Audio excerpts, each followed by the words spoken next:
आपल्या पुरवणी मागणीच्या चर्चेसाठी मी उभा आहे। अध्यक्ष महोदय, या सरकारने मागच्या काळात काही आर्थिक निर्णय अर्थसंकल्प आणि पुरवणी मागणी म्हणून जे घेतलेले आहेत त्याचा एक ओझरता आढावा मी अध्यक्ष महोदय सुरुवातीला आपल्याला देतो। अध्यक्ष महोदय, 24-25 ला ज्यावेळी अर्थसंकल्प सादर करण्यात आला त्यावेळी 45,891 कोटी रुपयाच्या महसुली तुटीचा अर्थसंकल्प सरकारने जाहीर केला। त्यानंतर पावसाळी अधिवेशनात 57,509 कोटी रुपयाची पुरवणी मागणी सादर केली, जी आपल्या सभागृहाने मंजूर केली। त्यानंतर हिवाळी अधिवेशनामध्ये 75,276 कोटी रुपयाची पुरवणी मागणी सादर करण्यात आली। आणि अध्यक्ष महोदय, आता 11,995 कोटीची पुरवणी मागणी सादर करण्यात आली। म्हणजे अध्यक्ष महोदय, खिशात नसताना 1,90,681 कोटी रुपयाची तूट निर्माण झालेली आहे असं म्हटलं तर वावगं ठरणार नाही। पण अध्यक्ष महोदय, आता एवढे पैसे दाखवल्यावर सगळ्या सभागृहातला वाटतं की आता भरपूर राज्य सगळं चांगलं चाललंय आणि चाललंच पाहिजे। पण अध्यक्ष महोदय, मी तुम्हाला आज जे विभाग आहेत, शालेय शिक्षण क्रीडा विभाग, दिव्यांग कल्याण विभाग आणि पाणी पुरवठा विभाग, या 3 विभागात खर्च काय झालाय ते आपल्या निदर्शनाला मी आणून देऊ इच्छितो। आत्तापर्यंत झालेला खर्च अध्यक्ष महोदय, आज सकाळी तुमच्या सिस्टीमवर जो खर्च दाखवतात तो मी सांगतोय। अध्यक्ष महोदय, शालेय शिक्षण व क्रीडा विभागात 3.20% खर्च झालेला आहे, 3.20%। दिव्यांग कल्याण विभागात 2.45% खर्च झालेला आहे आणि पाणी पुरवठा विभागात आतापर्यंत 3.39% खर्च झालेला आहे। हे तुमच्या सिस्टीमवर आहे। अध्यक्ष महोदय, आता आज तारीख किती आहे? 30 दिवस राहिले आपला आर्थिक वर्ष संपायला। आता 30 दिवसात या 3 विभागाला 97% पैसे खर्च करायचे। त्यामुळं खर्चाची क्वालिटी काय, घाई गडबड किती होणार आणि आपण लोकांना सांगतोय काय आणि करतोय काय। मला खात्री आहे की 97% पैसे खर्च करायला यांना मिळणारच नाहीत। कारण ऑलरेडी मगाशी सांगितलंय 1,90,681 कोटीची तूट आहे। या 11,995 या पुरवणी मागण्या बेरीज केली तर म्हणजे खिशात 100 रुपये आहेत आणि खर्च करायला जाहीर केलेले आहेत 1,000 रुपये। त्यामुळं मंत्रीही अंधारात, विधिमंडळी अंधारात आणि महाराष्ट्रातली जनताही अंधारात। ते आमचे अतुल भोसले कराडमध्ये याव करू त्याव करू सांगतात बिचारे, पण इकडं काही नाहीच आहे अतुल। त्यामुळे तुमचा उत्साह प्रचंड आहे, कराडची सेवा करायची तुमची इच्छा फार आहे, पण इकडं पैसे तुम्हाला 10 कोटी मंजूर होतील, पण येताना 10 कोटीच्या 10% 1 कोटी रुपये येईल। सरकारने ऑर्डर काढलेली आहे की कुठलंही काम असेल तर त्याच्या 10% निधी बजेटला प्रोव्हिजन केलं की टेंडर काढायला परवानगी। त्यामुळे 10 कोटीचं काम असलं तर तिथं बोर्ड 10 कोटीचे, पण इकडं 1 कोटी पण मिळत नाहीत, अशी आजची आपल्या राज्याची अवस्था आहे। मला काय म्हणजे मी फक्त निदर्शनाला आणतोय की आर्थिक काय संकट आपल्या समोर आहे। अध्यक्ष महोदय, पाणी पुरवठा विभागाची बाब क्रमांक 178 अंतर्गत जलजीवन मिशनच्या कामासाठी केंद्र शासनाच्या हिस्सासाठी तरतूद करण्यात आलेली आहे। अध्यक्ष महोदय, आता केंद्र शासनाने गेल्या वर्षी बजेटमध्ये 67,000 कोटीची जलजीवन मिशनसाठी केंद्र सरकारने तरतूद केलेली होती। रिवाइज एस्टिमेट म्हणजे ऍक्च्युअली खर्च काय झाला तर ती रिवाइज एस्टिमेटला 17,000 कोटीवर आली। केंद्र सरकारच 67,000 कोटीहून 17,000 कोटीवर आले। त्यामुळे अध्यक्ष महोदय, गुलाबराव पाटील साहेबांना तुम्ही स्वप्नात जरी उठून विचारलं, झोपेत जरी विचारलं किंवा स्वप्नात एंटर करून जरी त्यांच्या विचारलं गुलाबरावजी कसं चाललंय तर गुलाबरावजी म्हणतील काय बरं चाललेलं नाही, काय पैसेच नाही.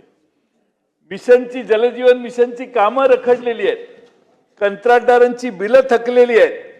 मला विश्वास आहे गुलाबरावजी पाटील एकदा काम मनावर घेतलं की अतिशय गांभीर्याने करतात. त्यांनी आता उत्तराच्या भाषणात सांगावं की आता केंद्र सरकारचं जलजीवन मिशनचे पैसे यायचे बंद झाले. पहिल्यांदा भारतामध्ये असं होतंय की केंद्र सरकारने कमिटमेंट दिलेली योजना केंद्र सरकारने विड्रॉ केलेली. 52,000 योजना महाराष्ट्राने केंद्र सरकारच्या जीवावर हातात घेतल्या. त्यातल्या 25,000 साधारणपणे किंवा 26,000 योजना पूर्ण झाल्या. उरलेल्या 25,000त 50% जे पैसे येणार होते सरकारने केंद्र सरकारने हात वर केले. आता ह्या 50% उरलेले जे अपेक्षित आहेत त्यात आमच्या गुलाबराव पाटील साहेबांच्या खात्याला किती निधी अर्थमंत्र्यांनी दिला हा खरं म्हणजे पहिला प्रश्न आहे. किमान उद्याच्या बजेटमध्ये गुलाबरावजींना काटे काढून गुलाब हातात देतील मुख्यमंत्री महोदय अशी अपेक्षा मी या ठिकाणी ठेवतो. कारण त्यांना फार टेन्शनमध्ये आहेत ते. त्यात काटे नसावेत एवढीच माझी विनंती आहे. माझा मुद्दा पाकळ्या तुम्ही फार देता पण काटे त्यात खाली फार असतात, तो प्रॉब्लेम त्यांचा होऊ नये एवढीच माझी अपेक्षा. अध्यक्ष महोदय, केंद्र शासनाच्या मार्फत 24-25 मध्ये या योजनेवर 22,000 कोटी रुपये खर्च प्रत्यक्ष झाले.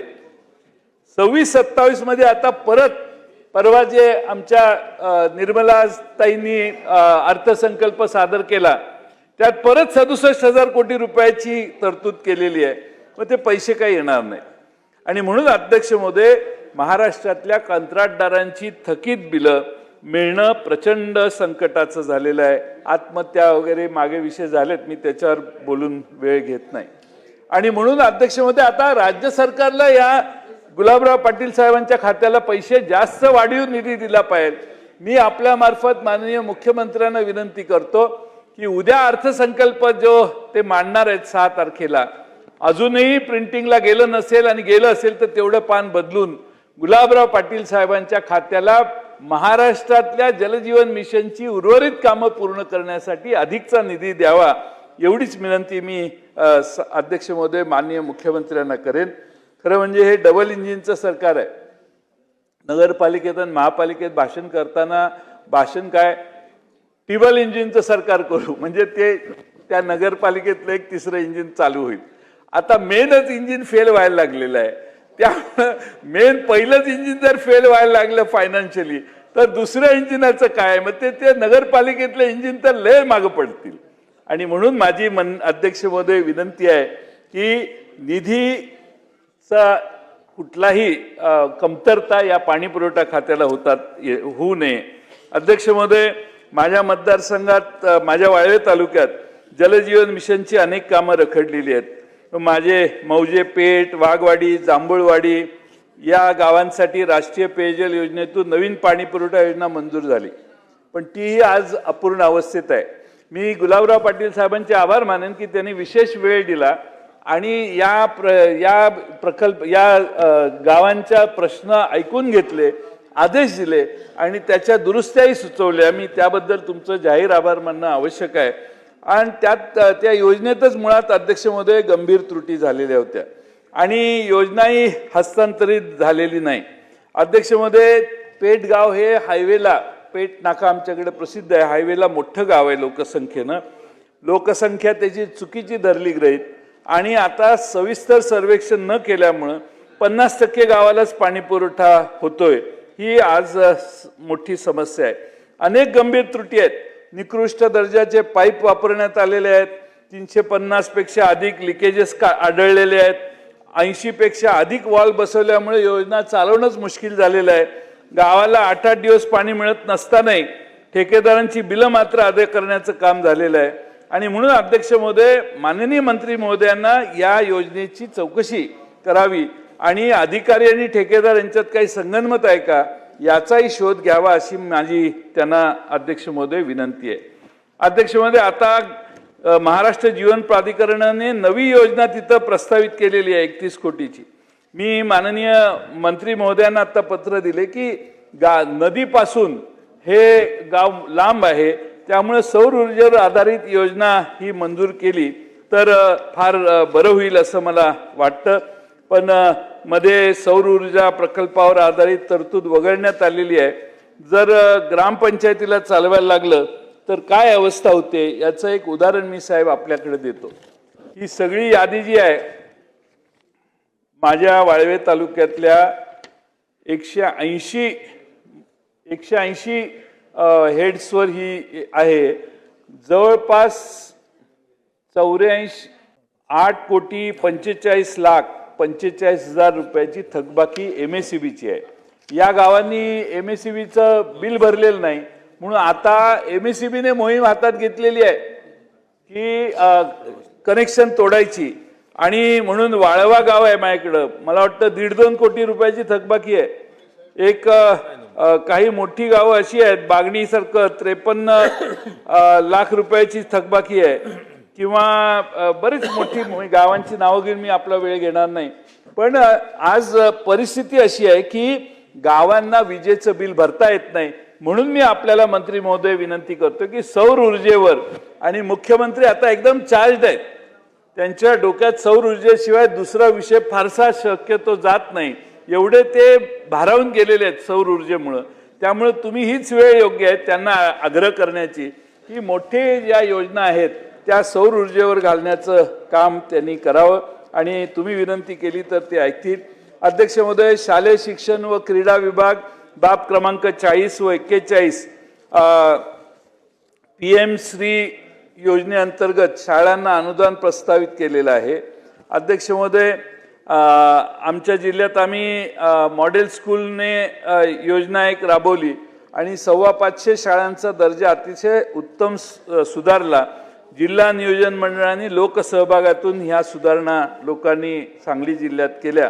अध्यक्ष महोदय, माझी आपल्याला विनंती आहे की आम्ही एवढं चांगलं काम सांगली जिल्ह्याला केलंय की माननीय मुख्यमंत्री महोदयांनी विशेषतः या किंवा शिक्षण विभागाने प्रस्तावित करावं आणि या सुधारलेल्या शाळांना आणखीन अनुदान देण्याचं काम करावं. माझ्या मतदारसंघातील इस्लामपूर, ईश्वरपूर या शहरामध्ये, वाळवा, उरण, ईश्वरपूर या शहरामध्ये तालुका क्रीडा संकुलाचं काम अर्धवट आहे आणि त्यासाठी 5 कोटी रुपयाची आवश्यकता आहे. तर क्रीडा मंत्र्यांना आदिती तुम्ही विनंती करा की अर्धवट काम आहे, 5 कोटीचा निधी देणं शिल्लक आहे ते द्यावा.